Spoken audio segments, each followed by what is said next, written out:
अस्सलाम वालेकुम नाज़रीन, मैं हूं मोहम्मद हफ़ीज़ ख़ान टुडे विद हफ़ीज़ ख़ान के साथ। और आज मैं आपको एक बहुत दिलचस्प और हैरान कुन बात बताने लगा हूं।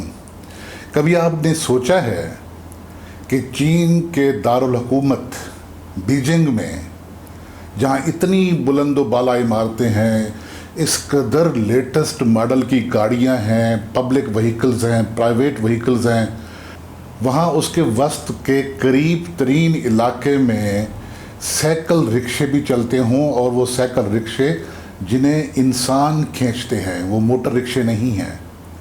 कभी आपने देखा होगा कि बहावलपुर में और फिर लोधरा में, यानी कि सराकी इलाके में ये चला करते थे साइकिल रिक्शा, जो अब वहाँ भी नहीं रहे।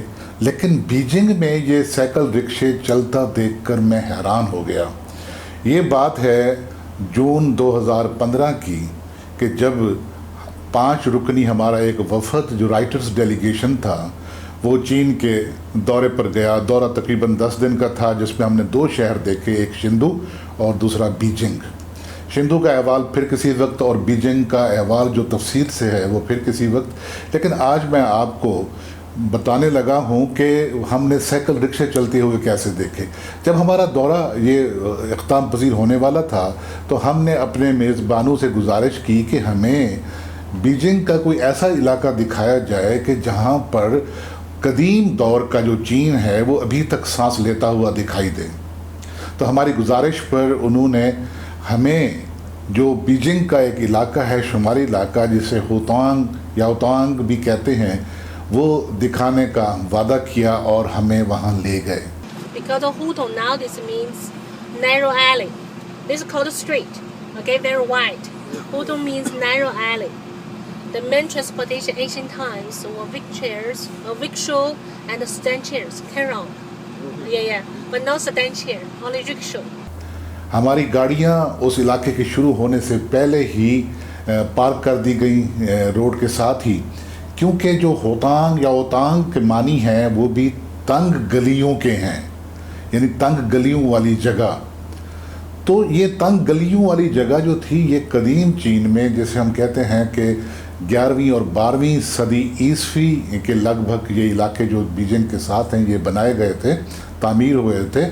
वहाँ पर जैसे ही आप रुकते हैं तो साइकिल रिक्शाओं की एक बड़ी लंबी कतार आपका इंतज़ार कर रही होती है। और जिस तरीके से हमारे यहाँ बस के अड्डों पर मोटर रिक्शे वाले खड़े होते हैं और वो लपकते हैं आपकी तरफ कि आप उनके रिक्शे में बैठें, इसी तरह वहाँ पर भी वो जो साइकिल रिक्शा पुलर थे वो हमारी तरफ लपके कि हम उनके रिक्शाओं में बैठें।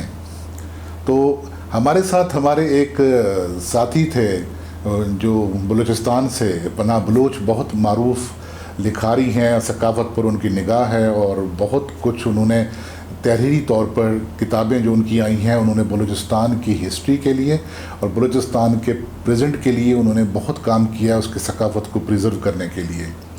तो वो भी मेरी तरह बारीक भरकम जिसामत के हैं। तो तय ये हुआ कि वो भी एक अकेले रिक्शे में बैठेंगे और मैं भी अकेला में बैठूंगा।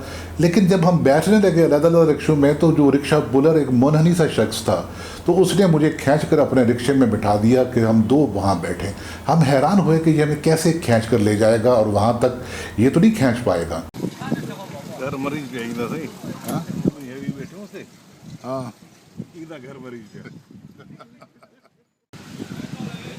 ਉਹਦੀ ਹਿੰਮਤ ਦਾਦ ਲਿਓ ਨਾ। ਉਹਦੀ ਹਿੰਮਤ ਤੋਂ ਦਾਦ ਹੈ।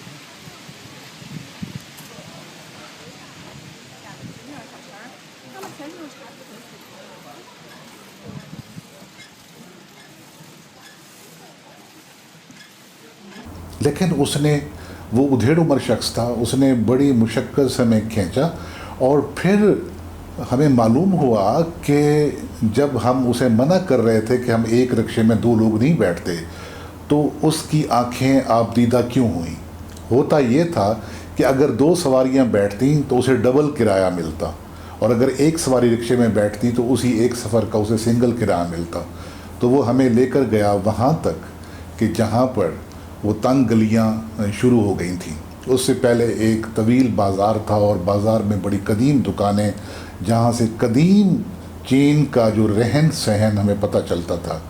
लेकिन वह जहाँ रक्षे रुक गए, वहाँ से एक घर जो महफूज किया गया, प्रिजर्व किया गया तमाम अपने कल्चर के समेत, तो वहाँ तक जाने के लिए हम एक तवील गली में से गुज़रे जो बड़ी तंग थी। वहाँ पर जो घर बने हुए थे, तो हर घर के बाहर मुख्तलिफ़ अलामतें थीं।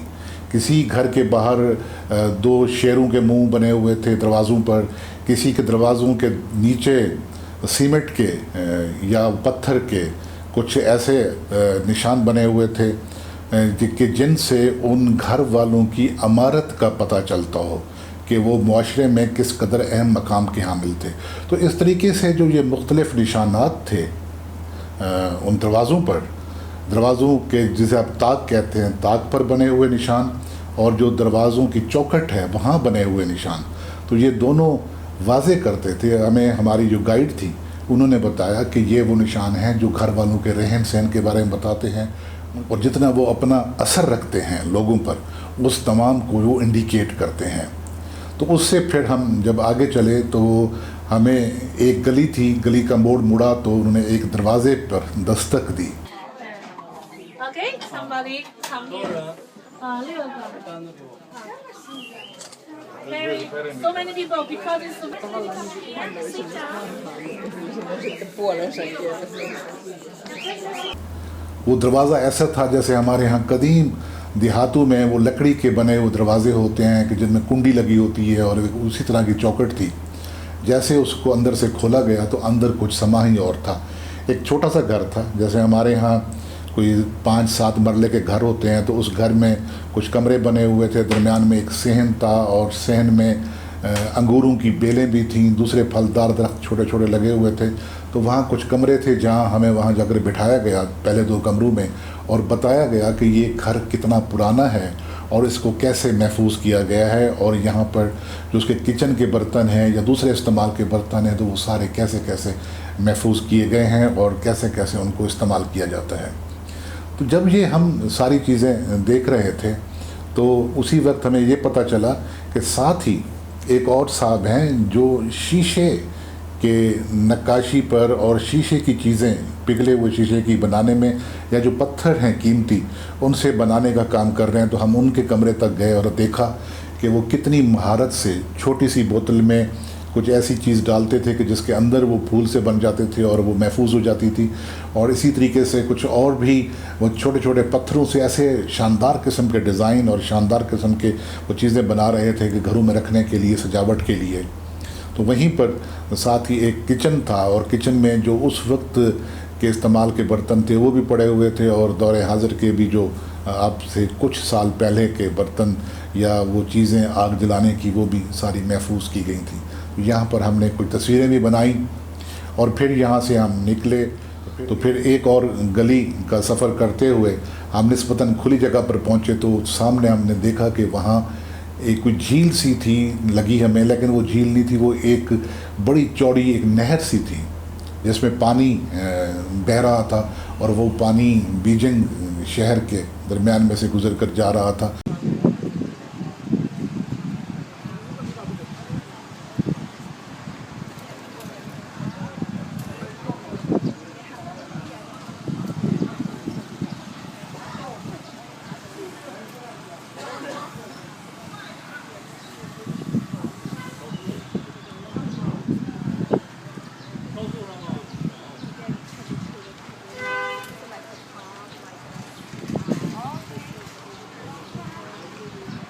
तो उसके किनारे घर भी बने हुए थे, और उसके किनारे वहाँ फिर साइकिल रिक्शे भी खड़े हुए थे, और वहाँ कदीम दुकानें भी थीं। वहाँ पर वो कुछ जो चीन के वो दस्तकारियाँ हैं, कुछ पंखे होते हैं या दूसरी चीज़, पेंसिलें खूबसूरत सी, तो वो बेचने वाले भी खड़े हुए थे, और वो ख़वातीन थी मोस्टली, और वो बहुत कम कीमत पर, बाज़ार से कम कीमत पर वो दे रहे थे, और वो बारगेन भी अच्छा खासा वो कर रहे थे। तो हमने वहाँ से कुछ चीज़ें ख़रीदी, और फिर साइकिल रिक्शे पे बैठे, और फिर उस ठंडी नहर के साथ साथ हमारा वहाँ होते हुए वहाँ से बाहर आए, और फिर अपनी गाड़ियों तक पहुँचे।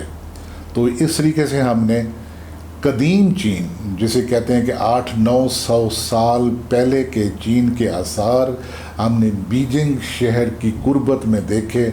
और वहाँ हमने, जैसे मैंने पहले अर्ज़ किया, कि हमने साइकिल रिक्शे भी देखे और साइकिल रिक्शों में बैठे हुए लोग जो उन्हें खींच रहे हैं, और पुलर भी हैं, और कुछ आराम कर रहे थे, कुछ सो रहे थे। तो बहरहाल ये बहुत ही एक मेरे लिए हैरत अंगेज़ तजुर्बा था कि इतने तरक्की याफ्ता मुल्क में ये सब कुछ इस तरीके से महफूज किया गया है कि वो आइंदा नस्लों को दिखाया जा सके कि ये सादा लोग जो जीन के थे, सादा लू लोग, तंग गलियों में रहने वाले, वो कैसे रहते थे। तो दोस्तों, ये था हमारा आज का वीलाग। ये कैसा लगा आपको, इसके बारे में अपनी राय ज़रूर दीजिएगा, और अगर ये बातें आपको अच्छी लगी हों तो इन्हें शेयर भी करें, दोस्तों तक पहुंचाएं, और बेल आइकॉन का बटन प्रेस कर दिया करें ताकि हमारे आने वाले जो वीलाग हैं वो खुद ब खुद आप तक पहुंचते रहें। इसके साथ ही इजाज़त दीजिए मोहम्मद हफीज़ ख़ान को। फ़ी अमानिल्लाह।